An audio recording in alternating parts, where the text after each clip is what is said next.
So, how did you meet Dale? We met in the graveyard in Varnamtown. That's Chuck Wheeler, a drug dealer from the area.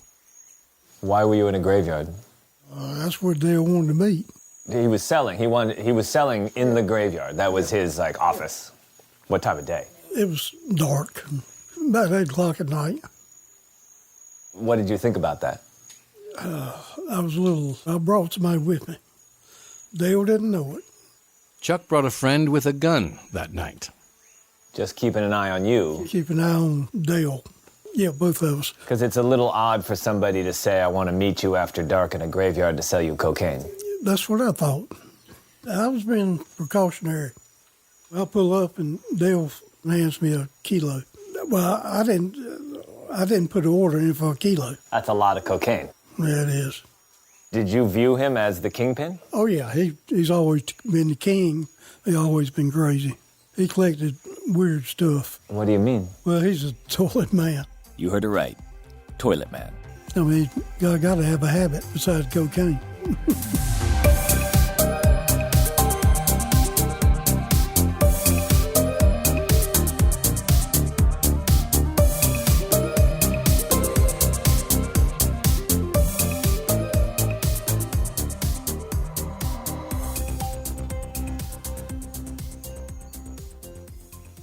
We missed you. Welcome back to Varnamtown.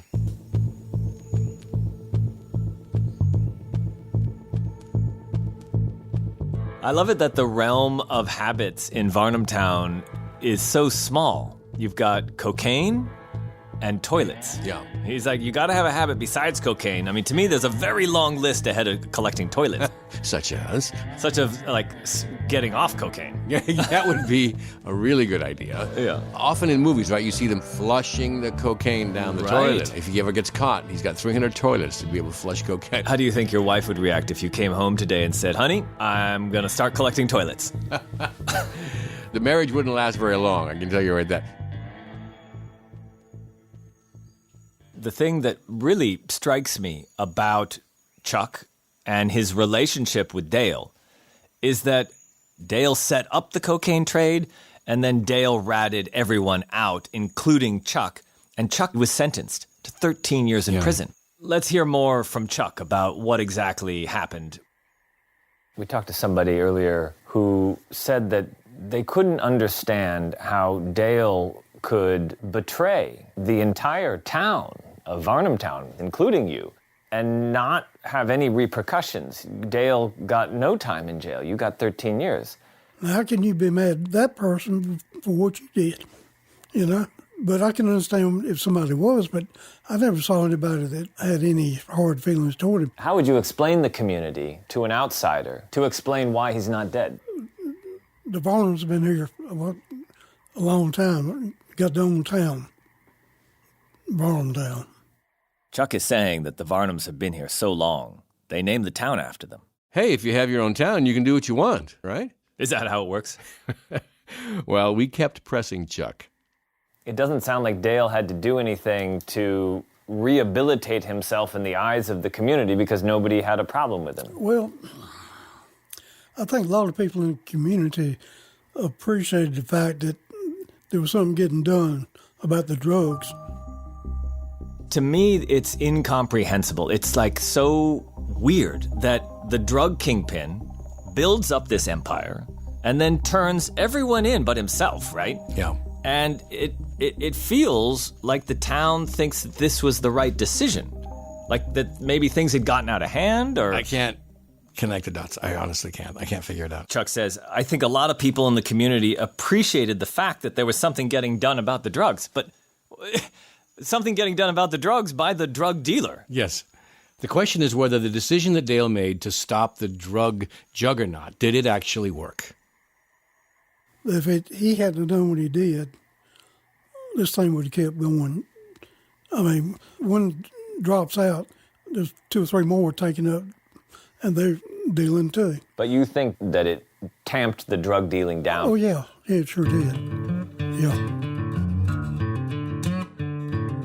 I had a Mary muffin and orange juice and... This is Mike Easley, the former governor of North Carolina, telling us what he had for breakfast. Eggs and bacon, another muffin, some yogurt and some turkey, and then some fruit. Mike Easley has a big appetite, which was apparent when he started out as a young prosecutor in Brunswick County and in Varnamtown in the late 70s and 80s.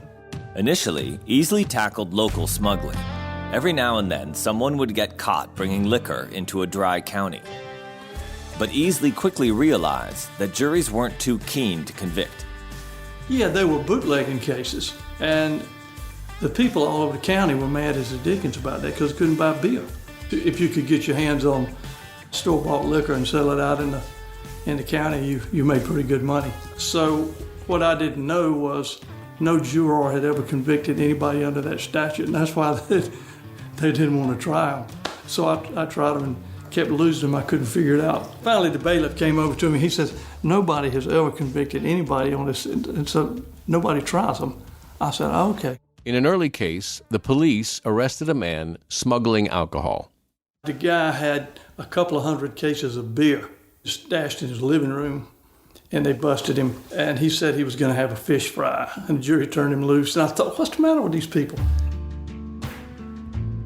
And they have nicknames. If you don't call their nickname in court, they won't answer. I remember Joseph Cluis was always up there for something. Most of the time it was hunting out of season, and they had their own rules. But if you didn't call out Dodo, he would not answer. I remember one time we were up there, and the guy was found not guilty, and when we took a recess and went back in the judge's chambers, there was a box of fresh deer meat on the judge's desk. The judge said, what in the heck is this? Deputy says, that's deer meat, Judge. Deer's a big animal. You need a lot of people to eat that deer. Yeah, there's a lot to go around. He's being generous. Being generous. It has nothing to do with the case, is what I'm saying. No, in fact, we don't even know. He might have bought that deer.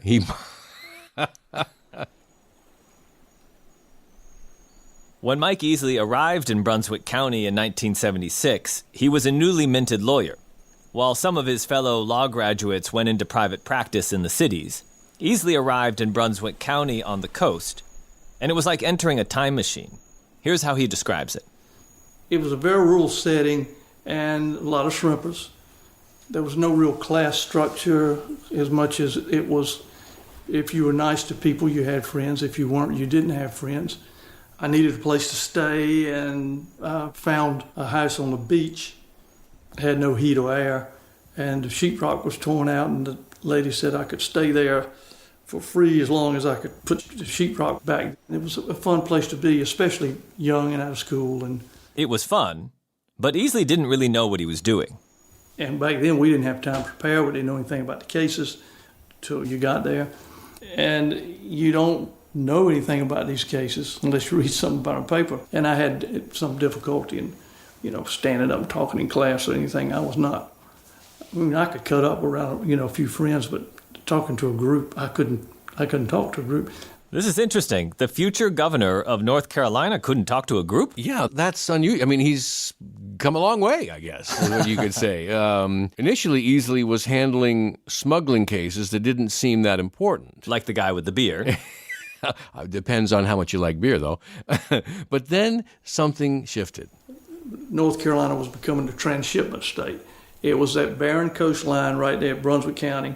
They could easily take a mothership from Columbia. It's also about as far north as a twin-engine plane could fly without refueling from Bogota and South America. As the cocaine started to flood into Brunswick County, Easley started working closely with Mike Grimes. And I could tell this guy's smart.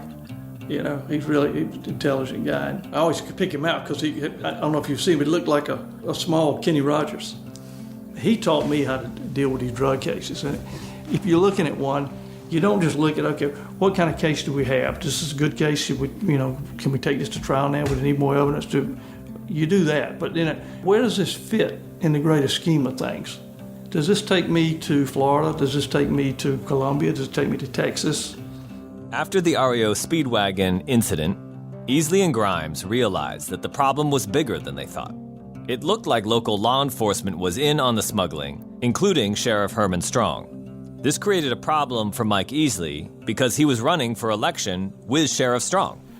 The problem was then you work together as a ticket, and everybody goes and campaigns. So, the sheriff, the clerk, the DA, the judges, you go to the same place, same function. Everybody says something nice about each other. And I got to stand there and stand next to Herman Strong and talk about what a great job he's doing. And I couldn't let on that I knew, because he didn't know he was being investigated, right? And he supported me in the primary. It was helpful. It was, but part of the job is keeping your mouth shut. With the drug prosecutions increasing, law enforcement itself became a target, and one local drug dealer named Lloyd Neal Strickland decided to take out a hit on Mike Easley. He was in prison, and so while he's in prison, he tells his cellmate that he wants the hitman.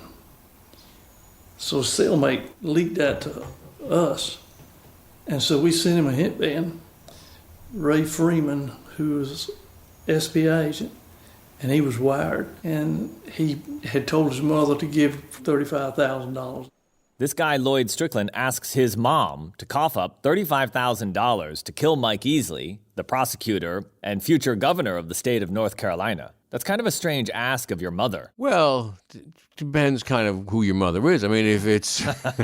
I don't know your mother, you're right. If it's Bonnie of Bonnie and Clyde fame, then She'd probably be like, give me $50,000. What do you think his mother's analysis was of this ask from her son? I wouldn't ask my mother for $20.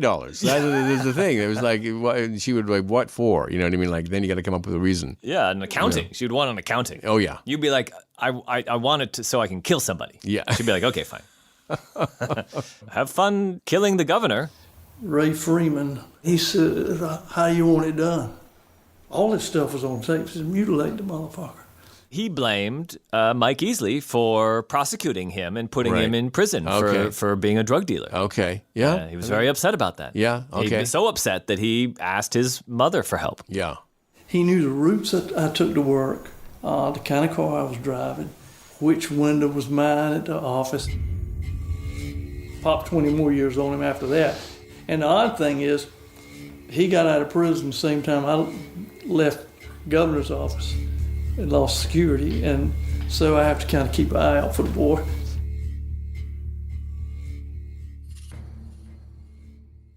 Remember Corey Duber from episode 6? He was the North Carolina State Bureau of Investigation agent tasked with handling the drug trade in Varnamtown.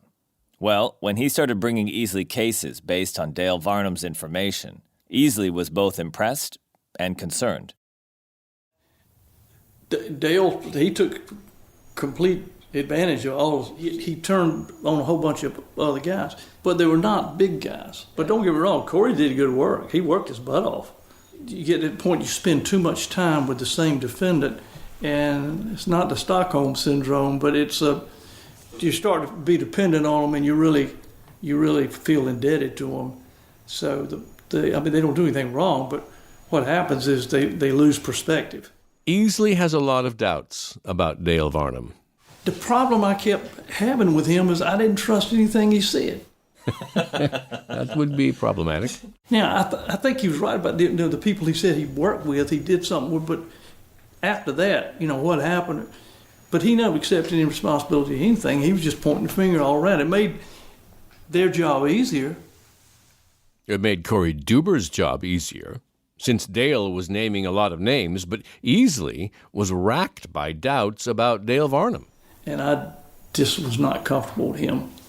I thought he was really puffing his wares a lot. And I said, I don't think I want to put I'm not going to chase a lot of rabbits he puts out there. I don't think you can chase a rabbit. A rabbit's always going to outrun you. Oh, yeah, they're fast. By the way, great metaphor here, rabbit going down a hole. In Alice in Wonderland, she's chasing the white rabbit, and so I do feel that Dale is our white rabbit here. We're the ones who are chasing Dale's rabbit. I think that analogy is very true. But Easley was aware of the fact that Dale did name a lot of names, and so we asked Easley why he thought others in Varnamtown didn't turn on Dale. They're just a very good bunch of people with, good values about standing up for each other and helping somebody when they're down, and then they're just not all that judgmental. For Mike Easley, the prosecutions in Brunswick County and Varnamtown were just the beginning of his career, but it was an early success. In some ways, the Pablo Escobar rumors helped build Easley's reputation in the state as someone who could get things done, even against the biggest narco-traffickers. Mike Easley went on to become the Attorney General of North Carolina in 1993 and served in that role until he became governor in 2001, serving 2 terms. He went on to the big time. But what about all the people who stayed in Varnamtown? What kind of impact did the drug trade have on them?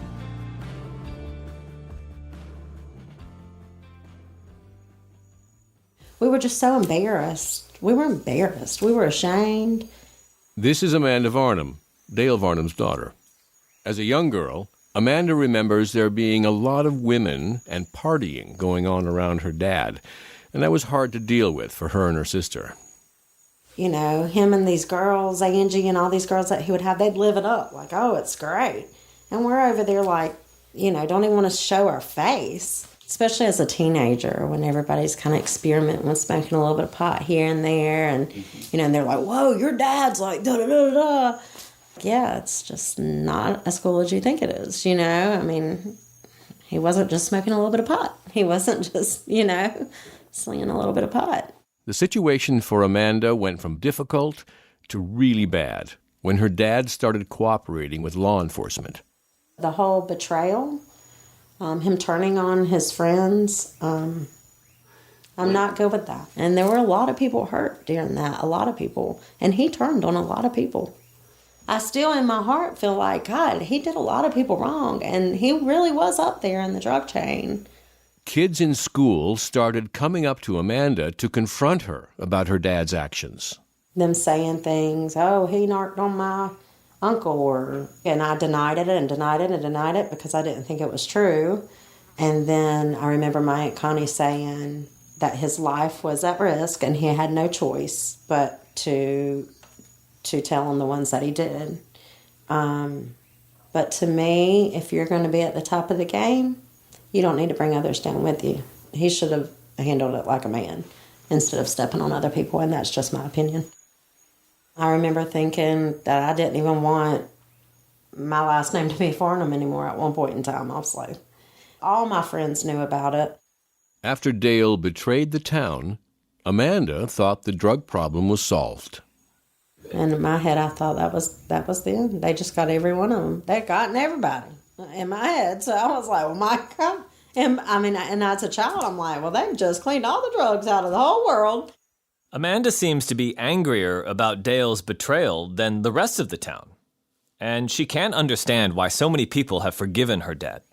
I don't know if it's just because this has always been such a small area, and maybe as they matured and grew up and they just kind of realized they shouldn't have been in it either. I know if I was them, no, sir.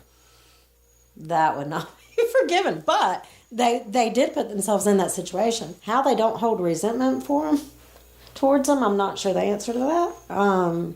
But Dad is somebody that if you are easily manipulated, he's got you. While Amanda does think her father was a high-level drug dealer, she's also not quite sure what's real and what's not. I think it boils down to he wanted to be in the spotlight, but he wanted people to look up to him. And I think even today, I think that's why Varnam's garage has turned into what it is because in his make-believe world, that people are in awe by it. But it's not in awe like a good thing, Dad. He's like a kid. It's like his fantasy world. Dad, he is fun. He crosses that line, but he is fun. For Amanda, a symbol of the increasing scope of her dad's fantasy world is his car collection. My favorite was his old Mustang, and he still has it, but it's crazy. His Shelby, he has glued conch shells onto every inch of that car. I will say this, though. I do want to make it very clear. I do love him very, very much. Some of these questions I'm sitting here thinking, how do I sugarcoat that? Like, I don't want to hurt his feelings, you know? I thought it was an act, but now I'm realizing, no, maybe this isn't an act. Cookie Lackamy, Dale's cousin, also thinks Dale was often living in a fantasy world. I fired him from doing the laundry. He got fired by me. He put a puppy accidentally in the washing machine. The dryer. A puppy? Yeah, accidentally. In a hurry, he accidentally done that. He had bad luck with puppies. Bless his heart. That's the reason he don't have a dog. He has cats. He threw it in there in a hurry, heated rush. Bless his heart. He's had good times and he's had bad times. There's been some good times and bad times with Dale. He was building an empire, and Dale wanted to be rich. Dale wanted to have the luxury and the cars. For Cookie, the divide between the people who were in on the drug business and those who were not caused problems. I remember riding on the school bus, and the guy that lives down the street, he says, "Your family's in drugs." And I didn't reply back. It got worse in high school, It was like, your family's a bunch of drug dealers, and they wouldn't associate with us. They didn't hang out with us. They didn't support my mama's convenience store. They'd rather drive all the way to Charlotte and get a box of salt than come in her superette and get it. You could see the resentment, and us having four-wheelers, motorcycles. They didn't have that. The clientele at her family's convenience store mirrored the divide that was happening in the town. Most of our customers were people that did cocaine or smoked pot that come into my mama's store. Cookie credits Dale with not only bringing money into Varnamtown, she also credits him with bringing in some excitement. Just like when we had the ice storm. Here's Dale out here from the stop sign to his house on ice, skidding down the road sideways. He would slide down there with Camaros and stuff, and he'd slide all the way down to the end around the curve on ice. By the mid-1980s, things were getting out of hand. Dale idolized the movie Scarface and hung a poster of it in his house, and he tried to duplicate Tony Montana's estate. He had guards at the gate before he got busted. They would stand there with AKs and shotguns. And they would open the gate and let you in, or they'll close the gate and you can't get in. It was a compound. It was all fenced in. But see, I always went to Dale's through the back path. I like this. You've got this super secure compound surrounded by guards, but there's a back path. You just go around back. Yeah, the kids know the back way. Yeah, well, what about the assassins who are going to come get you? Don't they know the... No. To me, it says something about Varnamtown. The whole thing is a facade. It's all for show. Yeah. The cameras are fake. Yeah. The wall is fake. Yeah. The guards are fake. Nothing is real. One other thing I want to point out here is that the guards, they were actually a pretty odd bunch. I had seen them gentlemen at Dale's house, and then I had seen them come in my mom's convenience superette store. And here they are buying expensive items in that store and buying stuffed animals. And you would sit there and think, what in the world are they buying them stuffed animals for? Why would you buy a pony this tall? Cookie never figured that one out. Over the years, Cookie has encountered people who weren't happy about Dale's portrayal. And I was at a bike rally, and one of the guys said, "Oh, you're Dale Varnam's cousin." And I said, "Yeah." And he looked at me and he said, "I wouldn't spit on him if he was on fire." But that's how he felt. I didn't defend Dale. I didn't say one word about Dale. I just stood there and ate it and went on. Some of the people I've talked to didn't appreciate going down with Dale. They didn't appreciate it at all. And they had their own opinion of Dale. Some of them say you dance with the devil, you got to pay the devil. To me, the people that got indicted, they shouldn't be mad at Dale because that's a choice they done. That's the choice they took. When Dale turned everyone in, it marked a turning point for Varnamtown. It was like when Dale got busted, everything, it just kind of took a slump down, Things changed. People stopped buying seafood as much. My parents eventually shut their convenience store down. Everything come to a halt. It was like the money had stopped. You know what I'm saying? Everything stopped and went back to normal. Everybody went back to struggling. We're not bad people. We just didn't like being poor.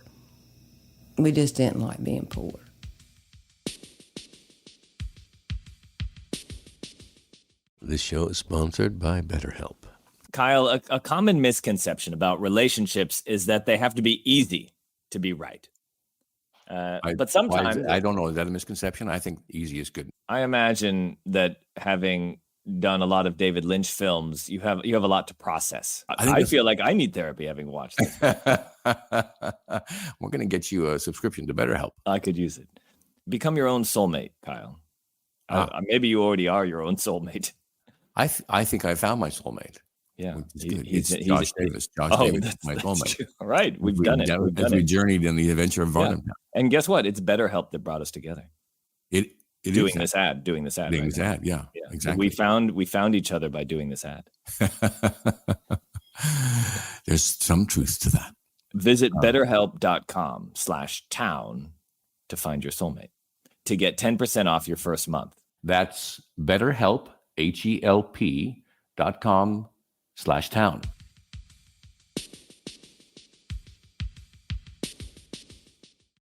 Kyle, have you gotten these shoes? Do you know what I'm talking about? Oh, I'm like, these shoes came in the mail and I have no idea. This is hilarious. Thank you for clearing up the mystery. Did you put them on? Yes, I did put them. They're very comfy. Yeah, tell me. What do you think? These are the G-Defy shoes. My wife loves them because it gives you about a 2-inch lift. I noticed that. Did you notice that? Also, they make you stand up straight. They help your posture. That's true, which is I tend to slouch. I've been noticing that. I've been noticing that you've been slouching. I wanted to say something and I didn't know what the right time was. Please, just shout it out. There was something very interesting on I believe it was a tag on one of the pairs of shoes that said only wear them for an hour and a half or 2 hours on the first time you try them. Maybe it's because they feel so good on your feet. You want to wear them to bed. You just want to never take them off. You have to take these off occasionally, but if you're going to go to the shower, you should take them off. Yeah. They didn't specify that you shouldn't wear them in the shower. Maybe that's obvious. But they feel great. Visit gdefy.com now because your feet deserve more than just another pair of shoes. And here's a little extra love for our Varnamtown listeners. Use the discount code TOWN for an exclusive $30 off orders of $150 or more. That's a little gift from G-Defy to your feet. Experience the miracle that is G-Defy, where comfort meets innovation.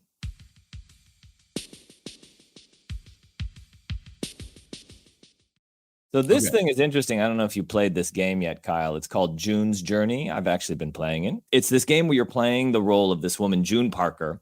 It's the 1920s, and her sister's gone missing. Okay. And you have to navigate the world of the jazz era 1920s to try to figure out how her sister disappeared and is presumed dead, in fact. Oh, my gosh. So it's a murder. Her sister's been murdered. Is that right? Her sister's been murdered. Okay. And the way you do it is you're on your phone and you have a screen of this quite detailed image on each screen where it's the estate where her sister disappeared, or it's the room inside the estate. Each screen is a different image, and you have to click on images to try to find clues that lead you further into the story and help you solve the mystery. This sounds kind of fun. I like this. Who doesn't love a good mystery? June needs your help, detective. Download June's Journey for free today on iOS and Android.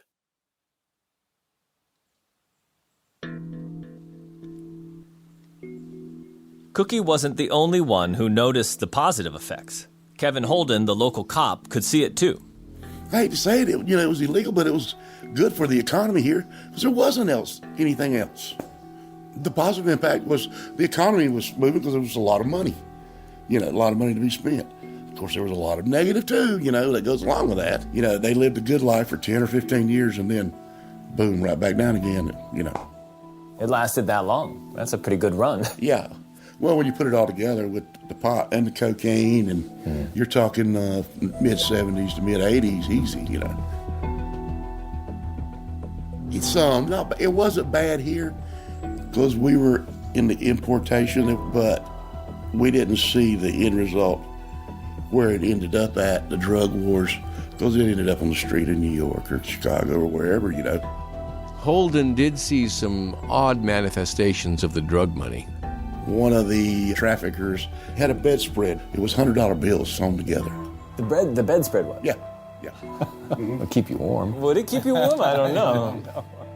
And Holden's opinion of why there was no blowback from Dale's betrayal? In any other venue, somebody like Dale Varnam that told on everybody would have been dead years ago. You know, the snitch gets Killed. Yeah. Why not here? Well, everybody must have known who ratted them out, right? Oh, yeah. Everybody knew? Yeah. And what did people say to him? It's the cost of doing business. They knew they were going to get caught. Do you think that there's something different then about Varnamtown in terms of the way people treat each other? Yeah. What is it? That blood's thicker than water. And they were all kin. So they forgave him. They were friends all the way through, man. Yeah. Yeah. Nobody gets mad with Dale for very long. You've met him. Why not? I don't know why. If you find the answer, you tell me. Why is he still alive today? He's just as likable. You can't get mad with him. You know? Kevin Holden eventually arrested Dale Varnam for possession of stolen furniture and sent him to prison in 1992. So in the end, Dale did not avoid the lockup. Dale was fencing stolen property for some of the local thugs around here that were breaking into houses and stealing stuff. Some of it he just furnished his house with. Most of the places were what we call weekenders, the people that just owned a house here and come down on the weekends or vacation houses. They weren't full-time residents. Right. He didn't steal from people he knew. Yeah. Is that a 100% statement, or he generally didn't steal from the people he knew? Right. That is 100%. Yeah. 100%, yeah. It turns out it wasn't just possession of one or two pieces of furniture. The refrigerator, the burner covers on the stove. What are the burner? Why do you need a cover on the burner? You know what? You don't want it to get messy. Oh. The pictures on the wall. The entire house, it sounds like. Whoever this person's art was, he appreciated their taste. He had a waterbed, and we were pretty sure the mattress on it was stolen, but we couldn't prove it. There's a statue that he had somebody stole from one of the cemeteries, and wrought iron fence and around his flower bed in the front. That was stolen from the cemetery, you know. So how then did you figure out, what was the investigation? How did you figure out it was him? We broke one of the guys. He turned Dale in and told us that Dale. Somebody finally ratted on Dale. Mm-hmm. Somebody finally ratted on Dale. Wow. That's how they got him. Yeah. After all that time. It was many years later, though. Yeah. And it was not somebody that he had previously betrayed. That seems like a different world than the drug world, right? Dale actually said something about that to Kevin Holden. I never will forget what the man told me before I left him in the jail. He looked at me and said, you know, being labeled a drug trafficker, he said, in our world, that's not that big a deal, you know. He said to be labeled a common thief, he said, that's the bottom of the barrel. It's just what he told me. And what about Roger Morton? What did he think of Dale Varnam? Well, Roger felt like he was one of the only people in town who could see Dale for what he really was. Well, I didn't think he was capable of I just didn't have any confidence in Dale, in his brain power, if that's, may not be the right way to put it, but Dale was crazy. I mean, we've heard varying accounts. Some people say that Dale was the biggest smuggler in Brunswick County.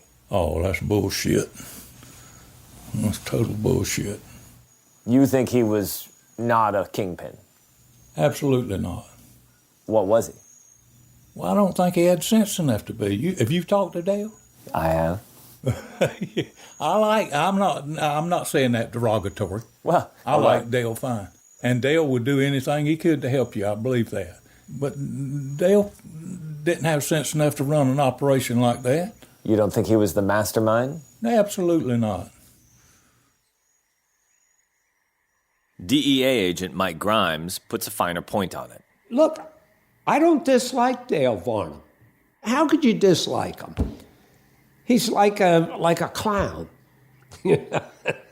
Dale talks about meeting Pablo Escobar and bringing coke from Escobar into Brunswick County. Is that accurate? No. Oh, Jesus, no. Escobar never left Colombia, and Dale sure as hell wouldn't know how to get there. So you don't think that he met Pablo Escobar in Nicaragua? Look, Dale could hardly speak English. Pablo Escobar did not speak English. So the two of them couldn't really converse? Escobar wouldn't leave Colombia. No way. No way. So what became of everyone? Well, Dwayne Morton, the clam cop who was Roger Morton's brother, he had a surprising second act after he was convicted for his involvement in the drug trade. Here's Roger Morton. He always loved animals, and he went and took a course in dog grooming in New York City and opened him a dog grooming place in Winston-Salem. So when he got out of jail, he went to New York City to become a dog groomer. Yeah. You might think that it was a complete departure from being a clam cop to go into dog grooming, but they're both animals. Yeah. Clams and dogs. Yeah. He did like animals. He did. We asked Roger how Dwayne felt later in life about his involvement in the smuggling. Did he regret it? I know he did. He never told me he did until probably next to the last time I saw him before he died. He said, boy, if I had it to do over with, I wouldn't be living off of Social Security. And Lefty? Well, he still hangs out with Dale and considers him a friend. We told Lefty about visiting Dale at his compound. Dale's always been lovable, I'll be honest with you. He's so crazy, you gotta love him. I mean, we went there for the first time yesterday. Well, you peeked into the mind of Dale. And what did I see? I don't know, I think everybody sees something different. Roger Morton felt like the DEA could have done more at the time to stop the drug trade. So we asked Mike Grimes what he thinks. This is what Roger Morton says. Roger Morton says that if you wanted to, you, the DEA, could have easily have shut the trade down. No. We could, I mean, it would be like trying to stop prostitution. It ain't going to happen, you know. And then what's the point of doing the job? Oh, there is none. It gives the general population a sense of security that something is being done, when unfortunately it doesn't seem to be working. How do you think about your career then? Oh, I don't think it was a failure. I volunteered in the schools in D.C. and here my whole career. I would go and talk to the school children. And I always felt like if I kept just one child from getting involved in drugs, mission accomplished. But why wouldn't you, then why not spend all your time talking to school children instead of trying to bust people? No, I just did it as teachers would call my office. But it sounds like that was the most effective part of your career, this thing that you did on the side. Yeah, right. No doubt. I talk to children about self-esteem and being your own person. Yeah. Be the kid who comes to school with a red cape and purple shoes and not care what anybody else had to say, and don't be influenced by other people. Well, Dale took that advice. Do what? Dale took that advice. Dale's... Oh, that's because Dale is just a whole different... I haven't seen him for so long. I think I would recognize him. Kyle, I'll tell you my honest opinion is I don't doubt that Dale met somebody named Pablo. Right. But I don't know that it was Pablo Escobar. And I don't doubt that he met somebody named Pablo who was from Colombia who offered to sell him a lot of cocaine. There's probably a lot of Pablos in Colombia. Yeah. There's not just, one Pablo. One of the big takeaways of our time in Varnamtown is this mix of fantasy and reality, and perhaps the importance of fantasy, the value of fantasy, what role it played in the town, how it helped the town, how it made the town feel bigger. When you think of a small town, as somebody who grew up in a small town, you might think all the fun is happening somewhere else. Yeah. Well, I think for one moment in the mid-'80s, it must have felt like Varnamtown was the center of the universe. And that must have felt pretty good. Coming from a community making its living off shrimping, and that occupation was dying, This must have been something pretty special. And I think what Dale's tried to do with his fort, his compound, his Wild West village, is try to bottle some of that magic, try to keep it alive. I agree. Try to keep some of that crackle. Yeah. He likes that fantasy. Yeah. And what's wrong with that? It's, at the end of the day, we all want a little excitement. Yeah. There you go. Where are we going next, Kyle? I've got some ideas. Stay tuned for our next adventure. Varnamtown is produced by Epic Magazine, Picture Perfect Federation, and Full Picture in association with PodcastOne. Special thanks go out to the residents of Varnamtown for telling their story and to Lynn Betts for her help. The Epic team includes Harry Spitzer, Josh Levine, Frank Slodisco, Melise Toussaint, Dan O'Sullivan, and Leela Tulin. Additional reporting by Kijin Higashibaba. The Picture Perfect Federation team includes Patrick Waxberger, Ashley Stern, Tyler Nell, and Samina Martin. The Full Picture squad is Desiree Gruber and Ann Walls. Frank Reyna supported me during production. Original music composed by Jonna Bechtold and Rob Kieswetter. Additional music provided by American Production Music, Epidemic Sound, and Premium Beats. Studio recordings took place at Silver Lake Recording Studios.